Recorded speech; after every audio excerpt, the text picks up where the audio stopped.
Good afternoon বন্ধুরা, সোনালি kitchen ও blogging চ্যানেলে আপনাদের স্বাগত। তো আজকে আমি একটা নতুন রেসিপি দেখাচ্ছি, লাউ চিংড়ি। লাউ চিংড়ির রেসিপি কেমন করে করতে হয়, লাউ চিংড়ি রান্না কেমন করে করতে হয় সেটা আমি তোমাদের দেখাবো। প্রথমে আমি লাউটা আপনাদের দেখিয়ে নিচ্ছি। তো বলে না বা কথায় বলে না, বাঙালির স্বাদের লাউ, সেই বাঙালির স্বাদের লাউ চিংড়ি আমি আপনাদের রান্না করে দেখাবো। দেখুন, আমি একটা লাউ নিয়েছি। এই লাউটা আমি নিয়েছি, দোকানে কিনেছি। তো এই লাউটাকে আমি কেটে রান্না করব। তো এই লাউটার আমি অর্ধেকটা লাউ আমি চিড়ে, বটিতে চিড়ে, তো আমি অর্ধেকটা নিয়ে নেব। তো বটি বা ছুরি যেটাতে হোক আপনারা কেটে নিতে পারেন, ছুরিতে কেটে নিতে পারেন বা বটিতেও কেটে নিতে পারেন। তো আমি বটিতে কেটে অর্ধেকটা লাউ নিয়ে আমি রান্না করব। তার জন্য আমি চিংড়ি মাছও নিয়ে নেব। তো লাউটা আপনাদের আগে দেখালাম, এইরকম লাউ আমি নিয়েছি। এই লাউটার আমি অর্ধেকটা লাউ আমি কেটে নিয়েছি। এরকম লাউয়ের আমি অর্ধেকটা লাউ কেটে নিয়েছি। তো দেখুন, আমি লাউটাকে পরিষ্কার করে কেটে একটা ঝুড়িতে ধুয়ে নিয়েছি। দেখুন, এইভাবে আমি লাউটাকে কেটে নিয়েছি। তো বাঙালির স্বাদের লাউ চিংড়ি আমি রেসিপি রান্না করার জন্য, তো লাউ চিংড়ি রান্না করার জন্য আমি এই লাউটাকে অর্ধেকটা লাউ নিয়ে কেটে পরিষ্কার করে আমি ধুয়ে নিয়েছি। এইভাবে আমি কেটে নিয়েছি। তো নিয়েছি আমি আলু, দুটো আলু আমি কেটে নিয়েছি। নিয়েছি ঝালের জন্য কাঁচা লঙ্কা, আমি 7টা কাঁচা লঙ্কা কুচিয়ে নিয়েছি আদাকে আমি বেটে নেব, কুচিয়ে ধুয়ে নিয়েছি জিরেকে আমি বেটে নেব। তো নিয়েছি আমি কালো জিরে ফোড়ন দেওয়ার জন্য। নিয়েছি আমি দেখুন 4টে গোটা এলাচ। তো এটাকে আমি থেতো করে মুখ ফাটিয়ে আমি দিয়ে দেবো ফোড়নের সময়। নিয়েছি একটা দারচিনি, ফোড়নের সময় দিয়ে দেবো। নিয়েছি দুটো গোটা লঙ্কা, শুকনো গোটা লঙ্কা। নিয়েছি দুটো তেজপাতা। নিয়েছি আমি জিরে গুঁড়ো, ধনে গুঁড়ো। নিয়েছি আমি কাশ্মীরি লঙ্কা গুঁড়ো, জাস্ট লাল মানে রং করার জন্য, কালার করার জন্য কাশ্মীরি লঙ্কা গুঁড়ো নিয়েছি 1 চামচ। নিয়েছি ধনে গুঁড়ো 1 চামচ। নিয়েছি আমি সর্ষের তেল আমি নিয়েছি এই কাঁচের বাটিটার 1 বাটি। নিয়েছি আমি হলুদ, নিয়েছি আমি লবণ, প্রয়োজন মতো হলুদ নিয়ে নেব, প্রয়োজন মতো লবণ নিয়ে নেব। তো নিয়েছি আমি লাউ চিংড়ি করার জন্য। তো লাউ তো আমি নিয়েছি আমি চিংড়ি মাছ। দেখুন, আমি চিংড়ি মাছ নিয়েছি। তো চিংড়ি মাছকে আমি বেছে কেটে আমি ধুয়ে নিয়েছি, পরিষ্কার করে ধুয়ে নিয়েছি। দেখুন, এর মাথাগুলো কিন্তু আমি বাদ দিয়ে দিয়েছি। তো এই মাথাগুলো ফেলে দিতে হবে না, মাথাগুলো মিক্সিতে বেটে বেসন দিয়ে বড়া করা হয়ে যাবে। তো মাথাগুলো ফেলবেন না, মাথাগুলো মিক্সিতে বেটে পেঁয়াজ কুচিয়ে বেসন দিয়ে বড়া করে নেবেন। তো আমি মাথাগুলো বাদ দিয়ে আমি চিংড়ি মাছটাকে বেছে নিয়েছি, দিয়ে পরিষ্কার করে ধুয়ে নিয়েছি লাউ চিংড়ি করার জন্য। তো এবার আমি এই চিংড়ি মাছটাকে আমি লবণ মাখিয়ে দেব। দেখুন, লবণ দিয়ে দেব। চিংড়ি মাছটাতে আমি পরিষ্কার করে ধুয়ে নিয়েছি, দিয়ে দিয়েছি 1/2 চামচ লবণ, দিয়ে দিয়েছি আমি হলুদ প্রয়োজন মতো দিয়ে দিয়েছি। দিয়ে আমি ভালো করে চিংড়ি মাছটাকে মাখিয়ে নিচ্ছি, লবণ আর হলুদ মাখিয়ে নিয়েছি। তো চিংড়ি মাছের মাথাগুলো বাদ দিয়ে, নিচগুলো বাদ দিয়ে আমি একটা ঝুড়িতে ধুয়ে জলটা ঝরিয়ে নিয়েছিলাম। দিয়ে আমি লবণ আর হলুদ মাখিয়ে নিচ্ছি লাউ চিংড়ি করার জন্য।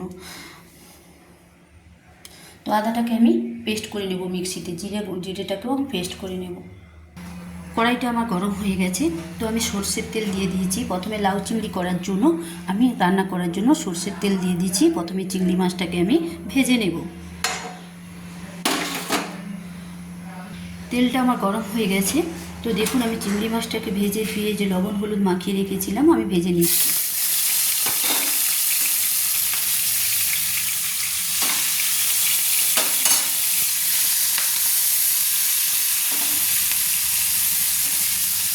চিংড়ি মাছটাকে অল্প ভেজে নিতে হবে, 25 সেকেন্ড ভেজে নিতে হবে, এর বেশি ভাজা হবে না।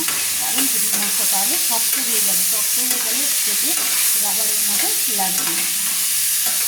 তো আমি অল্প করে চিংড়ি মাছটাকে ভেজে নেব। দেখুন, আমি অল্প সময়ের মধ্যে 25 সেকেন্ডের মধ্যে আমি চিংড়ি মাছটাকে ভেজে নিচ্ছি। চিংড়ি মাছটা আমার দেখুন ভাজা হয়ে গেছে, লাল লাল হয়ে গেছে। তো আমি 25 সেকেন্ড মাত্র ভেজে নিয়েছি। এবার আমি একে তুলে নিচ্ছি একটা চামচের সাহায্যে। দেখুন, চিংড়ি মাছটা ভাজা হয়ে গেছে, আমি একটা প্লেটে তুলে নিচ্ছি। চিংড়ি মাছটাকে দেখুন, চিংড়ি মাছগুলোকে আমি ভেজে লাল লাল করে 25 সেকেন্ডের মধ্যে ভেজে আমি তুলে নিয়েছি, একটা প্লেটের মধ্যে আমি তুলে নিয়েছি। তো এবার আমি আরেকটু সরষের তেল দিয়ে দিলাম আলুটা ভেজে নেওয়ার জন্য। লাউ চিংড়ি করার জন্য, রান্না করার জন্য আমি আলুটাও ভেজে নেব। দেখুন, আলুটা আমার ভেজে নেওয়ার জন্য তেলটা আমি সরষের তেলটা দিয়েছি। তো আমার আলুটা দেখুন, তেলটা আমার গরম হয়ে গেছে। তো এবার আমি আলুটা তুলে দেব। 2 দুটো আমি আলু কেটে আমি ধুয়ে রেখেছিলাম, সেই আলুগুলোকে আমি তুলে দিচ্ছি। তেলটা আমার গরম হয়ে গেছে, তো আমি আলুটা তুলে দিচ্ছি।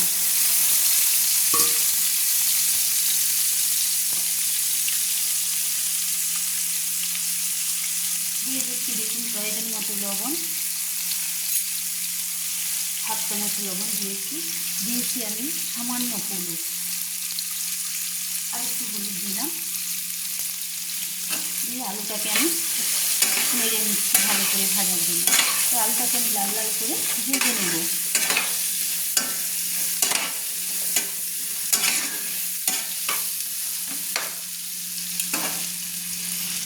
আলুটাকে ভাজার জন্য আমি 5 মিনিট অপেক্ষা করবো, যাতে আলুটা লাল লাল করে ভাজা হয়। আলুগুলোকে আমি লাল লাল করে ভেজে নেওয়ার জন্য আমি প্রথমে কী করলাম, 5 মিনিট চাপা দিয়ে দিলাম। তো চাপা দিয়ে দিলাম, ঠিক আছে। মাঝে মাঝে চাপা খুলে আমি নেড়ে নেব, নাহলে আলুগুলো চুঁয়ে যাবে। তো 5 মিনিট পর আমি দেখাচ্ছি আপনাদের আলুগুলো কেমন ভাজা হয়েছে। ওদিকে আলু ভাজা হচ্ছে, দেখুন আলুগুলো ভেজে নিচ্ছি। এদিকে আমি জিরেগুলো আমি একটা মিক্সিতে দিয়ে দিচ্ছি বাটার জন্যে। আমি জিরেটা বেটে নেব। একটু অল্প জল দিয়ে দিলাম জিরেটা বাটার জন্য।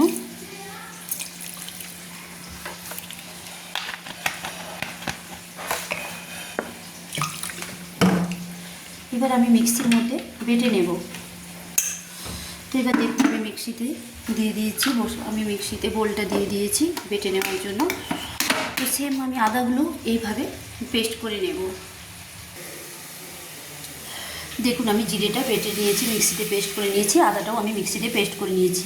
তো আপনারা চাইলে শিলপাতাতে বেটে নিতে পারেন, বা গুঁড়ো মশলা মানে গুঁড়ো জিরে থাকলে সেটাও দিয়ে দিতে পারেন। তো আদাটা শিলপাতাতেও পেস্ট করে নিতে পারেন। এবার আমি চাপা খুলে দেখাচ্ছি, দেখুন আলুটা আমার কেমন ভাজা হয়েছে লাউ চিংড়ি করার জন্য। তো দেখুন আমার আলুটা ভাজা হয়ে গেছে, লাল লাল করে ভাজা হয়ে গেছে দেখুন। আর আলুটাও আমার সেদ্ধ হয়ে গেছে, দেখুন আমি কেটে দেখাচ্ছি আলুটা আমার সেদ্ধ হয়ে গেছে। তো এবার আমি তুলে নিচ্ছি, আলুগুলোকে আমি তুলে নিচ্ছি। দেখুন একটা চামচ দিয়ে আমি আলুগুলোকে তুলে নিচ্ছি। দেখুন কড়াইতে আমি লাল লাল করে আলুগুলো ভেজে আমি তুলে নিয়েছি, একটা প্লেটে তুলে নিয়েছি। এবার ওই আলু ভাজা কড়াইতে আমি দিয়ে দেবো, আমি এবার লাউ চিংড়ি করার জন্য আমি আরেকটু সরষের তেল দিয়ে দিচ্ছি। দেখুন আরেকটু আমি সরষের তেল দিয়ে দিলাম।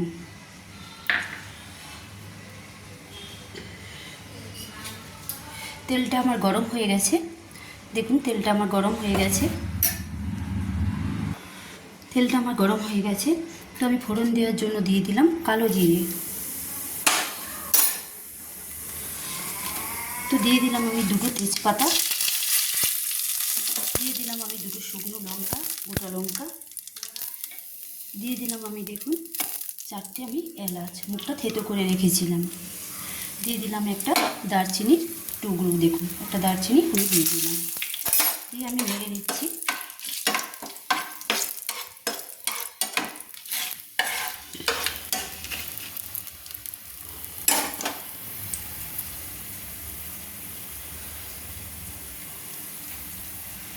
দিয়ে দিলাম আমি কাঁচা লঙ্কা, আমি 7টা কাঁচা লঙ্কা কুচিয়ে রেখেছিলাম। লাউ চিংড়িটার ঝালের জন্য আমি কাঁচা লঙ্কাগুলো কুচিয়ে একটু বেশি দিয়ে দিচ্ছি।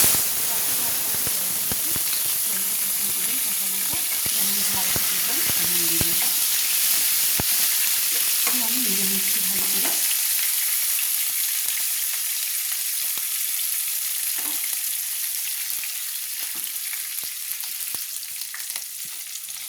দিয়ে দিচ্ছি আমি জিরে বাটা, জিরেটা যে বাটি রেখেছিলাম, বেটে রেখেছিলাম জিরেটা, সেটা আমি দিয়ে দিলাম। তো আপনারা শিলপাতাতেও বেটে নিতে পারেন বা গুঁড়ো জিরে মশলাও দিয়ে দিতে পারেন। দিয়ে আমি ভালো করে নেড়ে নিচ্ছি, আবারও ভালো করে আমি নেড়ে নিচ্ছি মশলাটাকে। দিয়ে দিচ্ছি আমি আদা, পেস্ট করে রেখেছিলাম আদাটা, সেটা আমি দিয়ে দিলাম। দিয়ে ভালো করে নেড়ে নিচ্ছি।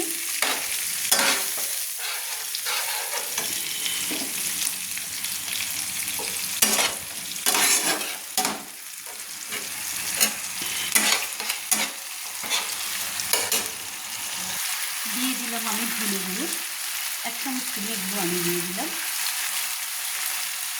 দিয়ে দিলাম আমি 1 চামচ কাশ্মীরি লঙ্কার গুঁড়ো, কালার করার জন্য, রং করার জন্য আমি দিয়ে দিলাম 1 চামচ কাশ্মীরি লঙ্কার গুঁড়ো। আমি ঝাল লঙ্কার গুঁড়ো আর দিলাম না, জাস্ট কালারটা করার জন্য 1 চামচ কাশ্মীরি লঙ্কার গুঁড়ো দিলাম। আর ঝালের জন্য দিলাম কাঁচা লঙ্কা। দিয়ে এইভাবে মশলাটাকে নেড়ে নিতে হবে, যতক্ষণ না তেল ছাড়ছে ততক্ষণ মশলাটাকে কষিয়ে নিতে হবে। দিয়ে দিলাম আমি 7 চামচ হলুদ, দিয়ে আবারও ভালো করে আমি নেড়ে নিচ্ছি। মশলাটা যতক্ষণ না একটা সুন্দর তেল ছাড়ছে বা মশলাটা যতক্ষণ না তেল ছাড়ছে ততক্ষণ আমি নেড়ে নেব।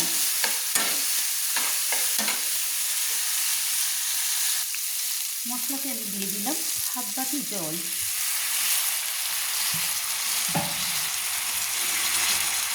দিয়ে আমি ভালো করে নেড়ে দিলাম। মশলাটা ভালো করে রেডি হওয়ার জন্য 1/2 বাটি জল দিয়ে দিলাম। দিয়ে আমি ভালো করে আবার নেড়ে নিচ্ছি। দেখুন মশলা থেকে তেল ছাড়ছে আর একটা সুন্দর সুগন্ধ স্মেল বেরাচ্ছে, সুন্দর একটা গন্ধ বেরাচ্ছে। তো এর বেশি আর এই মশলা বলতে এইগুলোই লেগেছে: জিরে বাটা, আদা বাটা, কাশ্মীরি লঙ্কার গুঁড়ো, কাঁচা লঙ্কা, ধনে গুঁড়ো, আর আদা বাটা। এর বেশি আর কিছু মশলা লাগে না। তো লাউ চিংড়িতে বলতে গেলে তেমন কিছু মশলা লাগে না, অল্পই দিয়েছি। তো খুব বেশি মশলা লাগে না। তো আমার দেখুন মশলাটা আমার সুন্দর লাল লাল কষানো হয়েছে, তেল ছাড়ছে মশলা থেকে, একটা সুন্দর গন্ধ বেরাচ্ছে, সুন্দর গন্ধ, সুন্দর একটা সুন্দর বেরাচ্ছে। তো এবার আমি যে লাউ চিংড়ির জন্য লাউকে কেটে আমি দিয়ে রেখেছিলাম দেখুন, সেইগুলো আমি দিয়ে দিচ্ছি। দিয়ে দিলাম লাউ,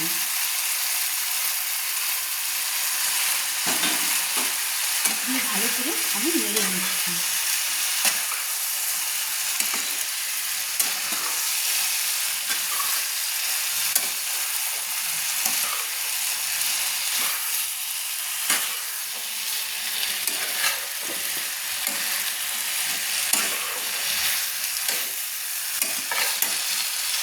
লাউটাকে আমি ভালো করে নেড়ে নিয়েছি, আমার নাড়া হয়ে গেছে। তো লাউটা আমি মশলার সঙ্গে কষানোর জন্য তো আমি 5 মিনিট ঢাকা দিয়ে দিলাম। তো আমি মাঝে মাঝে আমি চাপা খুলে নেড়ে নেব, নাহলে লাউটা চুয়ে যাবে। 5 মিনিট পর ফিরে এসেছি লাউটা আমার কেমন কষানো হয়েছে দেখানোর জন্য। 5 মিনিট পর ফিরে এসেছি, আমার লাউটা কেমন কষানো হয়ে গেছে দেখুন। লাউটা আমার কষানো হয়ে গেছে, মশলার সঙ্গে সুন্দর করে আমার কষানো হয়ে গেছে, একটা সুন্দর সেন্ট হয়েছে, খুব সুন্দর সেন্ট। তো বেশি কিছু লাউ চিংড়ি করার জন্য বেশি কিছু মশলা লাগছে না। এতে কোনো পেঁয়াজ অ্যাড করতে হচ্ছে না, পেঁয়াজ কোনো দিতে হচ্ছে না, পেঁয়াজ কোনো লাগছে না লাউ চিংড়ি করার জন্য, সামান্য মশলা লেগেছে। এবার দেখুন আমার লাউটা সুন্দর করে কষানো হয়ে গেছে। তো লাউটা কুক হওয়ার জন্য বা সেদ্ধ করার জন্য আমি দিয়ে দেবো 1 বাটি জল। আমি লাউটা সেদ্ধ করার জন্য দিয়ে দিচ্ছি আমি 1 বাটি জল। লাউটা আমি কষিয়ে নিয়েছি, কিন্তু আমার সেদ্ধ এখনও হয় না, তো একটু অল্প বাকি আছে, তাই আমি দিয়ে দিলাম, জল অ্যাড করে দিলাম 1 বাটি। দিয়ে লাউটা আমি ফোটার জন্য অপেক্ষা করব। লাউটা ফুটে আসলে আমি দিয়ে দেবো ভেজে রাখা আলুগুলো।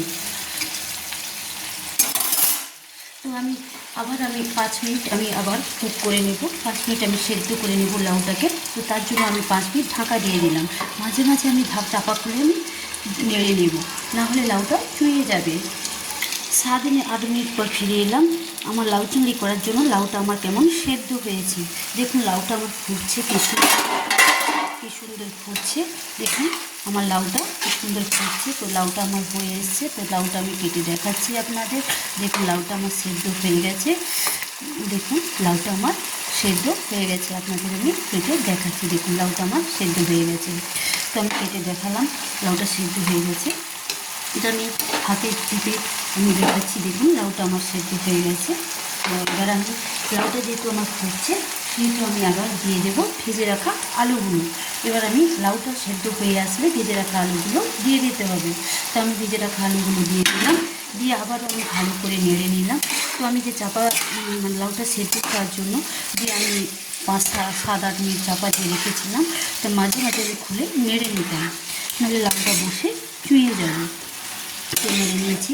এবার আমি আলুটা মিক্সড করে দিয়েছি, দিয়ে নেড়ে আর 3 থেকে 4 মিনিট আমি ঢাকা দিয়ে দেব।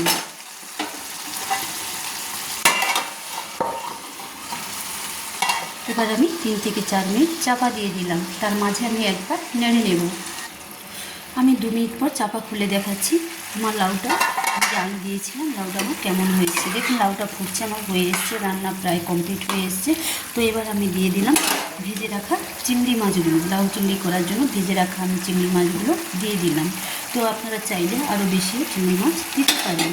তো আমি চিংড়ি মাছগুলো, ভেজে রাখা চিংড়ি মাছগুলো দিয়ে ভালো করে আমি নেড়ে নিলাম।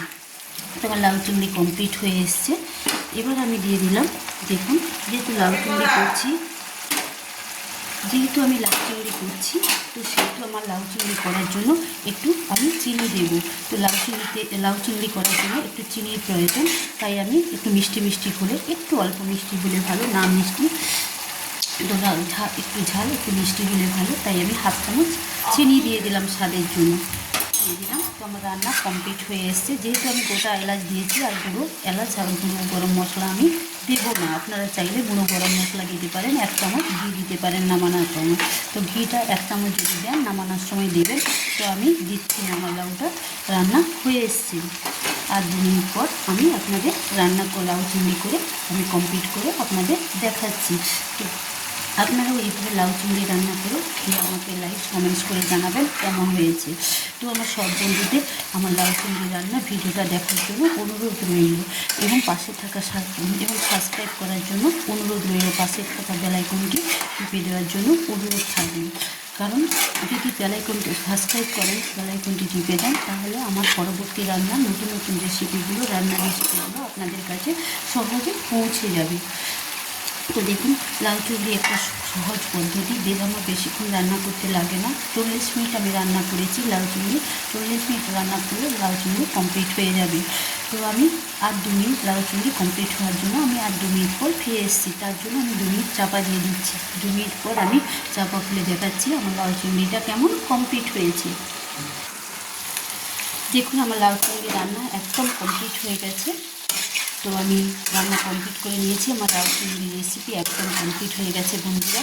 তো খুব সুন্দর একটা গন্ধ এসেছে, খুব অল্প সময়ে খুব অল্প মশলায় রান্না করা যায়। লাউ চিংড়ি তেমন কোনো মশলা লাগে না। তো আমি রান্না করে নিয়েছি লাউ চিংড়ি। এইভাবে আপনারা লাউ চিংড়ি করে খেয়ে আমাকে লাইক কমেন্ট করে জানাবেন আমার লাউ চিংড়ি একদম কমপ্লিট হয়ে গেছে। তো আমি এবার গ্যাস অফ করে নামিয়ে নিচ্ছি। তো আমি গ্যাসটা অফ করে দিচ্ছি, দিয়ে এবার কড়াইটা আমি নামিয়ে নেব। দিয়ে আমি একটা প্লেটে সার্ভ করে আপনাদের লাউ চিংড়িটা দেখাচ্ছি কেমন হয়েছে। লাউ চিংড়ি রেসিপি আপনাদের দেখাচ্ছি। দেখুন একদম আমার লাউ চিংড়ি কমপ্লিট, রেসিপি কমপ্লিট, রান্না করা কমপ্লিট। কড়াইটা আমি নামিয়ে আমি একটা প্লেটে সার্ভ করে দেখাচ্ছি। দেখুন বন্ধুরা আমার লাউ চিংড়ি রেসিপি একদম কমপ্লিট। তো এটা আমি একটা প্লেটে সার্ভ করে দেখাচ্ছি। দেখুন আমার লাউ চিংড়ি কী সুন্দর আমি রান্না করেছি, দারুণ হয়েছে। আপনারাও রান্না করে এভাবে খেয়ে আমাকে লাইক কেমন করে কমেন্টস করে জানাবেন কেমন হয়েছে। তো সব বন্ধুদের আমার ভিডিওটি দেখার জন্য অনুরোধ রইল, এবং সাবস্ক্রাইব করার জন্য অনুরোধ রইল। পাশে থাকা বেল আইকনটি টিপে দেবেন, যারা সাবস্ক্রাইব করেনি করে দেবেন। আমার লাউ চিংড়ি একদম কমপ্লিট। দেখুন বন্ধুরা আমার লাউ চিংড়ি রেসিপি একদম কমপ্লিট হয়ে গেছে। আমি লাউ চিংড়ি কমপ্লিট করে নিয়েছি। দেখুন লাউ চিংড়ি আমার একদম কমপ্লিট, আমি সুন্দর করে কমপ্লিট করেছি। যারা সাবস্ক্রাইব করেন না, বেল আইকনটি টিপে দেন না, তারা প্লিজ সাবস্ক্রাইব করে দেবেন ভিডিওটি দেখে, আর লাইক কমেন্টস করে জানাবেন কেমন হয়েছে। তো আমার লাউ চিংড়ি রান্নার রেসিপি একদম কমপ্লিট। তো আমি আজকে সুন্দর করে রান্না করেছি লাউ চিংড়ি রেসিপি। তো আবার আমি নতুন নতুন রেসিপি দেখাবো। তো আমি আজকের মতো বাই। আমার লাউ চিংড়ি রেসিপি কমপ্লিট, একদম লাউ চিংড়ি রান্না একদম কমপ্লিট। বাই।